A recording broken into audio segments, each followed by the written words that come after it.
Pembahasan inisiatif rezim Mesir ternyata tak jauh berbeda dengan berbagai saran dan inisiatif lainnya. Semua dukungan dicurahkan untuk kepentingan, kelanggengan, dan penyusupan entitas Yahudi di tengah kawasan. Padahal, Mesir adalah pemain paling menonjol untuk semua hal yang berkaitan dengan Gaza. Sebesar apa ya pengaruh rezim Mesir dalam hal ini? Yuk MMTzen, duduk manis sambil dengerin bacain berita buat kamu di balik inisiatif terbaru rezim Mesir. Seperti yang kita tahu, Mesir adalah satu-satunya pintu gerbang yang menjembatani masyarakat Gaza dengan dunia luar. Bantuan, baik berupa senjata atau apapun itu, hanya bisa masuk melalui Mesir, yang mirisnya tengah menerapkan blokade total terhadap Gaza dan rakyatnya. Terlebih lagi setelah penghancuran terowongan oleh rezim. Mereka kemudian membangun kawasan isolasi beserta dengan tembok yang membentang baik di atas dan di bawah tanah sebagai pencegahan pembangunan terowongan baru. Rezim Mesir memegang pengaruh paling kuat berkat hal ini di hadapan para negosiator.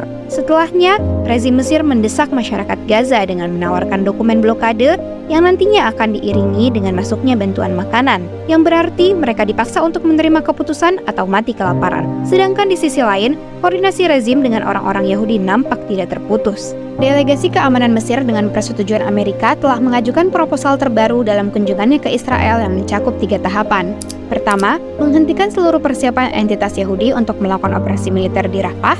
Kedua, pembebasan semua tawanan dan tahanan dari entitas Yahudi dengan imbalan pembebasan ratusan tahanan Palestina di penjara-penjara Yahudi. Ketiga, melakukan gencatan senjata selama 1 tahun penuh, yang dengannya dapat mendorong ke arah solusi 2 negara serta pembentukan negara Palestina yang sekuler dan demilitarisasi. Untuk ini, dibutuhkan otoritas baru seperti otoritas Mahmud Abbas yang akan menjaga perbatasan entitas Yahudi, menghilangkan segala perlawanan, serta mengelabui umat seluruhnya bahwa isu ini telah berhasil diselesaikan dengan menerima kenyataan dan hidup berdampingan sebagai negara tetangga entitas Yahudi. Inisiatif ini tidak lain adalah bagian dari konspirasi Barat terhadap umat Islam, sekaligus pengerdilan segala permasalahannya. Masalah Palestina bukan hanya sekedar masalah negara yang terjajah, tapi juga masalah penting umat Islam. Seluruh tanah Palestina adalah tanah Kharaj, tanah Islam yang dirampas dan harus dibebaskan karena ia menjadi milik semua umat dan bukan bangsa Palestina saja. Tidak ada yang boleh menyerahkan Palestina barang sejengkal, apalagi menyerahkannya kepada Yahudi dan mengukuhkan keberadaan mereka di dalamnya. Pembebasan Palestina memang menjadi kewajiban seluruh umat, tapi kewajiban terbesar